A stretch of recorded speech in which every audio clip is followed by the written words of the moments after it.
Hey! Hey guys! Try natin mag-lap, okay? Enjoy watching.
Kamusta mga dyan?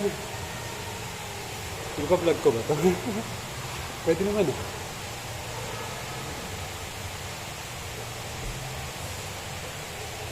Abot no? 3 minutes no? 3 minutes bago makabalik. Ang haba.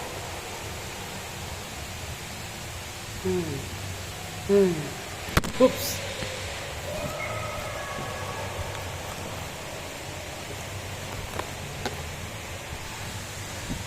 Kaya niyo yan? Haba nun na mga guys. Ang haba nun ha. Nakakapagod super. Nakalimutan ko pang isuotin itong aking beer lang. Rugos.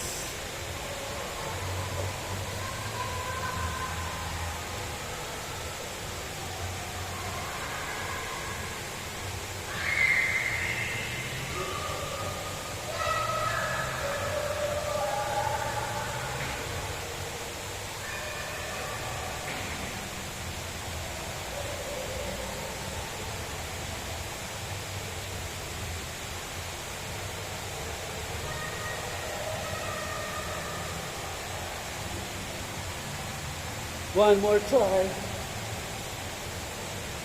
Kala mo bigat talaga, no?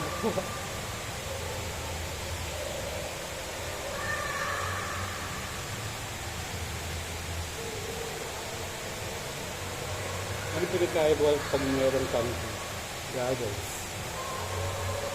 Kulang ko is cup. Kailangan ko nagdala ko ng cup. One more try.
Maglinis na tayo. Okay, gawin na natin ito vlog. Saan naman? Kamusta mga kaida? Dito tayo sa Victoria Sports Center. Ito. Ang lakas ng tuloy. Okay, that's my final lap. Inaabot tayo ng 3 minutes bawat lap. Amazing. Kumusta mo kayo dyan? Ito na ang best time para mag-inhale, exhale. Inhale. Exhale. Inhale. Exhale. Comment naman kayo dyan. Ano masasabi sa aking lap? Magkahalong lakad. Swim. Hindi lang tayo ulit nag-lap ng ganong kahaba.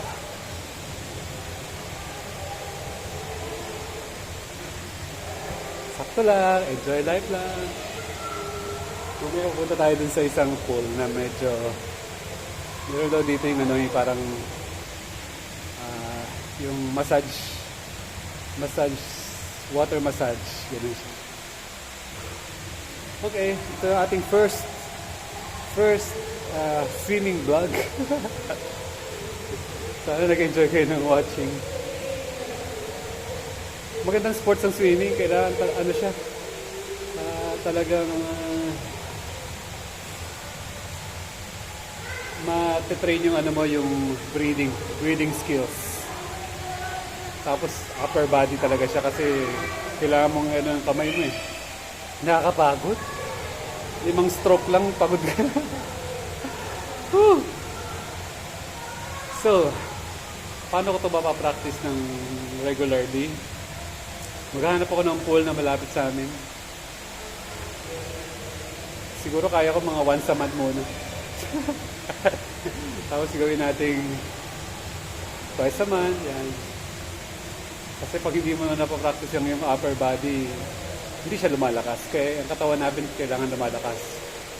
May natutunan ako nung isang araw.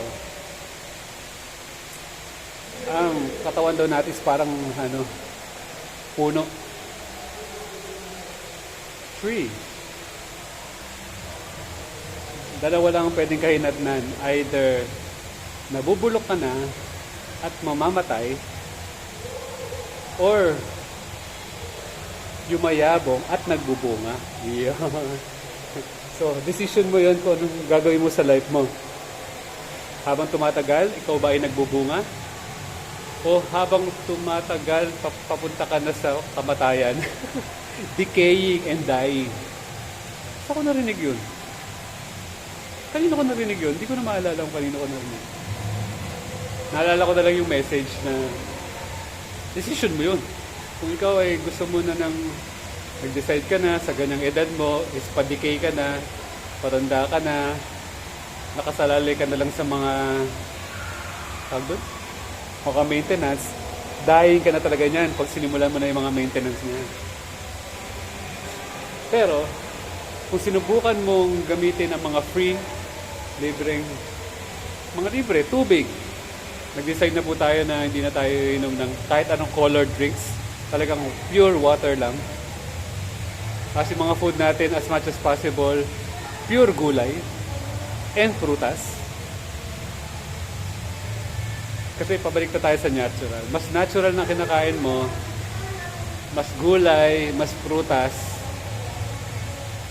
mas tanggapin ng katawan kasi yan ay organic. Huwag ka maglalagay ng chemical sa iyong katawan. Sa dami ng mga kinakain mo sa restaurant, o kaya yung sarili mong niluluto, lahat ng instant, yan yung ikamamatay mo. Kung ako sa'yo, mag-decision ka na. Wala kang pwedeng sisihin sa sakit na nararamdaman mo at mararamdaman mo in the future, kundi ikaw lang. Mahal ko kayo, aking mga watchers. Sana makuha nyo yung message. Be healthy. Para ma-enjoy natin ang kalayaan, kasayahan, at kapayapaan ng buhay. I love you all. Mahal na mahal ko kayo lahat. Thank you for watching. Enjoy life!